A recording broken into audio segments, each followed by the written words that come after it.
সারা শীতের মধ্যিখানে আমার একবারও কেন মনে পড়লো না যে এই রান্নাটা করার কথা। এবার একটু ঠান্ডা পড়েছে তাই আজকে আর আমি ছাড়বো না, আজকে বানিয়ে ফেলছি। প্রথমে এরকম কাঁচা লঙ্কা কুচি কুচি করে কেটে আর পেঁয়াজ কেটে এভাবে রেখে দিয়েছি, আর কড়াইতে সর্ষের তেল দিয়েছি, কারণ এটা সর্ষের তেল ছাড়া একেবারেই হবে না। আর এদিকে গ্যাসের মধ্যে টমেটো আর বেগুনটা পুড়িয়ে নিয়েছি। হ্যাঁ, তোমরা ঠিকই বুঝেছো, আমি আজকে বেগুন পোড়া করব, কিন্তু একটু অন্যরকমভাবে। খেতে না দুর্ধর্ষ হয় এটা। বেগুন আর টমেটোটাকে ভালো করে পরিষ্কার করে ছাড়িয়ে টাড়িয়ে নিয়েছি, ওই কালোগুলো ফেলে দিয়েছি, দিয়ে ভালো করে এটাকে চটকে মেখে নিয়েছি। আর ওদিকে তো কড়াইয়ের মধ্যে তেলটা যেই গরম হয়েছে, সঙ্গে সঙ্গে একটু জিরে ফোড়ন দিয়ে দিয়েছি, আর তারপরে পেঁয়াজ কুচি আর লঙ্কা কুচিটা ওর মধ্যে দিয়েছি, দিয়ে এদিকে এটাকে চটকে চটকে ভালো করে মেখে নিয়েছি।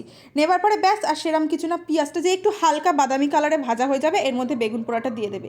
দেবার পর এতে নুন, চিনি, হলুদ গুঁড়ো, লঙ্কার গুঁড়ো আর অল্প সামান্য ধনে গুঁড়ো আর জিরে গুঁড়ো মিক্স করে ভালো করে এটাকে ভাজা ভাজা হয়ে গেলে ধনে পাতা দিয়ে গরম গরম রুটির সাথে খেয়ে একবার শুধু দেখবে।